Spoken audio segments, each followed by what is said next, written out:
Talio there, ladies and gentlemen, and welcome to the show. And today I'm doing my 3-month review of the Dell XPS 15. A lot has changed since this has been first introduced.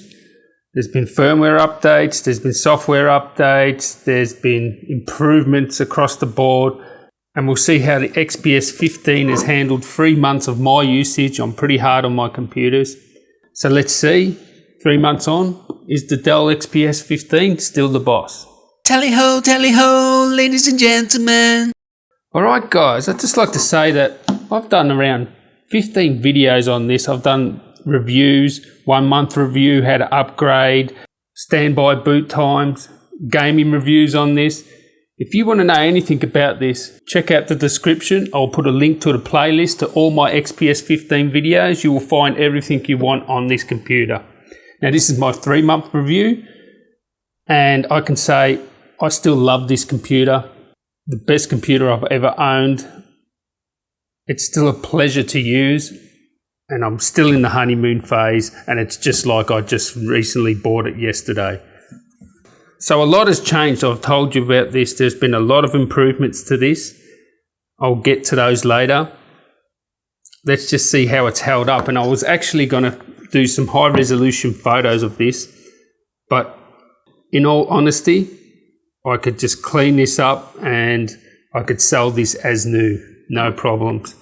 It really has held up well. There is nothing wrong with it at all. There's no scratches, there's no dents, there's no sign of wear anywhere.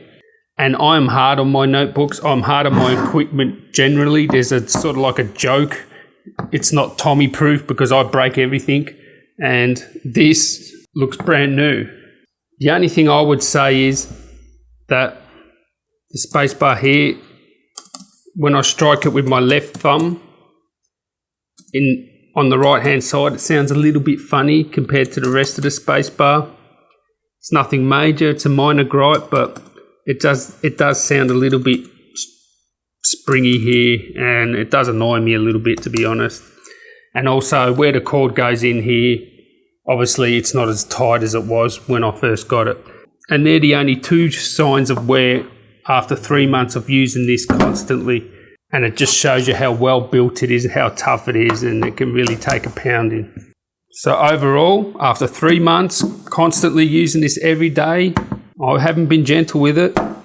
It definitely has held up well, and thumbs up for the build quality there. Now let's get on to the cons. So one of the cons are fingerprints. I don't know if you can see my fingerprints, but you'll always get fingerprints on this, and I wish they'll get rid of this soft touch coating and just make it some other sort of coating and something that wasn't such a fingerprint magnet. Now, it's not a deal breaker having fingerprints and so on, but someone told me that he's got to show work to his clients on his computer and he doesn't want grubby fingerprints on it. And in that scenario, it's not good to have a computer that looks so grubby. So my second con would be that it doesn't have NVMe support. So with your NVMe SSD, you cannot boot in NVMe mode. You can only boot in AHCI or RAID. So that's a bit of a disappointment. I would have loved to have seen this support NVMe boot. And my last con is the power cord. So power cord's fine, yeah, you plug it in, it's nice, it's small. But I'd prefer a magnet solution, because if someone knocks this, it's going to damage this, it's going to get looser.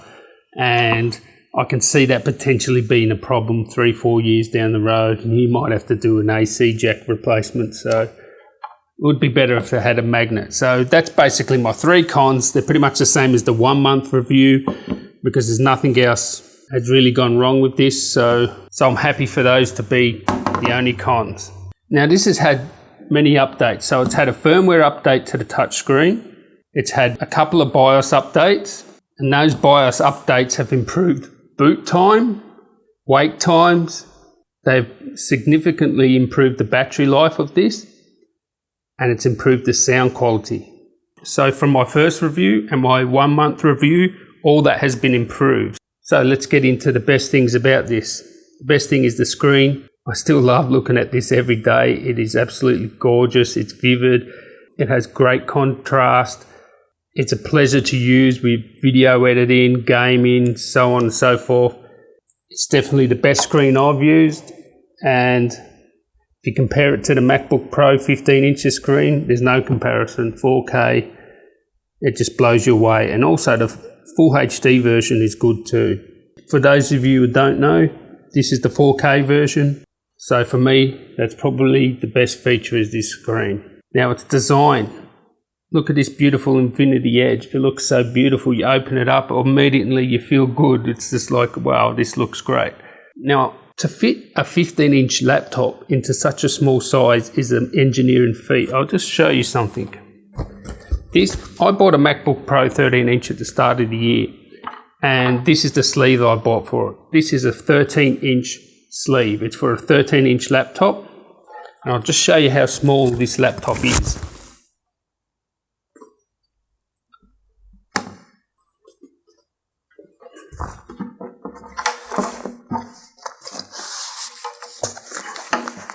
So that's a tight fit, but this laptop fits in a 13-inch sleeve, so that's awesome. Its design is cutting edge, its design is beautiful, it stacks up well against any Mac, and you're definitely going to get compliments on using such a beautiful device. One of the other great features about this is it is a really powerful machine, so if you want to do video editing, it is a really powerful machine. It's more powerful than the MacBook Pro 15-inch. It has a Skylake quad-core processors, has a GTX 960 graphics card, so it can game, it can video edit, Photoshop, anything you throw it at, this can do. This can replace your desktop. It is really powerful. It is also great value. This is around over $1,000 cheaper than a comparable MacBook Pro 15-inch. In actual fact, this was cheaper than my MacBook Pro 13-inch. It was actually $500 cheaper than that, and this absolutely blows that away.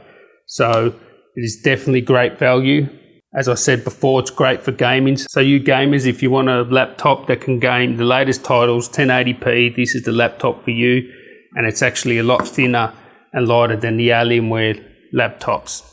Another great thing is it's easily upgradable. So you just take off these T5 screws. There's another couple of screws in here. Take those off. You can upgrade the RAM, you can replace the battery, and you can replace the SSD as well. And it's easy to do, and I have videos on that, so check those out. Now, another thing that has improved with the BIOS update is the battery life. So before I was getting around 5-6 hours with general use, web surfing, YouTube, so on. Now I get around 6 or 7 hours.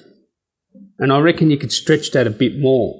So for something that uses a 4K screen and is so powerful, the battery life is gone from good to great. This has great battery life now, and I'm hearing things about the full HD version getting over 10 hours battery. So if battery life is important to you, you'll really love this computer. So there you have it, guys. After 3 months, I've pounded this computer. It stood up so well. So I hope that helped you guys out, and if it did, give me a thumbs up. I've got loads more tech content coming soon, so subscribe to see that. And until next time, guys, tally ho. Tally ho, ladies and gentlemen.